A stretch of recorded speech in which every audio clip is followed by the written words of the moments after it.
I think setting a career vision is incredibly important. And if I think back to the biggest mistake I've probably made in my career, it was in earlier career thinking too short term. And it's all too easy to look 6 months ahead, 12 months ahead. Particularly say if you're in an accounting firm and there's a promotion every 1 year, every 2 years, you can become very focused on that next stage. One of the most important piece of advice I had in my career was to do a 10-year plan. And my mentor at the time sat me down and made me say, this is my dream job. This is what I want to be doing in 10 years' time, and then form a plan on how to get there. And it was an incredibly difficult exercise, and it's very hard to do. But once I did it, it was an incredibly powerful tool. And what you can then do is if you say, this is my dream job in 10 years' time, you can then imagine yourself in the interview for that role.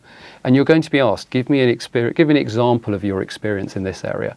Give me an example of your experience in that area. And if you look at it and you don't have good examples and you don't have a good experience today, you can look at your current job and say, over the next few years, am I going to get that experience? If you're not, what you can then do is think about what is your next role that will give you that experience. So when you go for that interview, for your dream job in the future, it's an easy interview and you have all of the answers to hand. Now that might lead you to do some slightly different decisions to what you might have done otherwise. You might go off and do a role that isn't the obvious one. It's not necessarily the most fun. It's not the one that you initially thought of, but it's the one that really helps you address that skill set. So if I think of a couple of good examples of that, in a previous role I was in, one of the people in the tax team went off to manage the tax team within a shared service centre. He didn't do that because it was the most technically interesting experience, but it gave him some great team management experience that would set him up well for senior roles in the future. Similarly, if you're working in an accounting firm and you want your ultimate job to be a role in industry, when you go for the interview, you're going to be asked about your commercial experience, your experience of working with the business. And as an advisor, that's always a slightly harder one to answer. So if you can think about things like potentially going on a client secondment, that will give you some fantastic experience of working in-house. You'll get to see whether it's something that you actually enjoy, but also it gives you that great experience to talk about when you go into the interview. I think when you're looking at whether to become a generalist or a specialist, this is quite a hard point. And we're seeing in the world of tax, given the growing complexity in all of the tax rules, increasingly people are specializing, particularly in the accounting firms. And there are pros and cons to both routes. So if you want to be, let's say, a head of tax in future, a tax director in industry, you're going to have quite a broad skill set. You're going to be coordinating all kinds of activities and dealing with lots of subject matter experts. So if you specialize too early in your career, it can be harder then to go into one of those more general roles. On the flip side, if your career goal is you want to be, say, a partner in an accounting firm or in a much more senior role in an accounting firm, there it probably helps to be a specialist. It's generally easier with your business case for those roles if you've become a focused expert and your business case is focused on that. And again, this is where a 10-year plan is really helpful.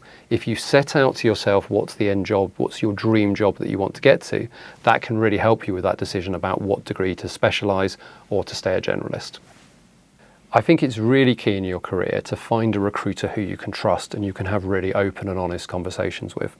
If you think about when you're looking at your next role, you have to think about the development you're going to get. You also have to think about how that feeds into your career story.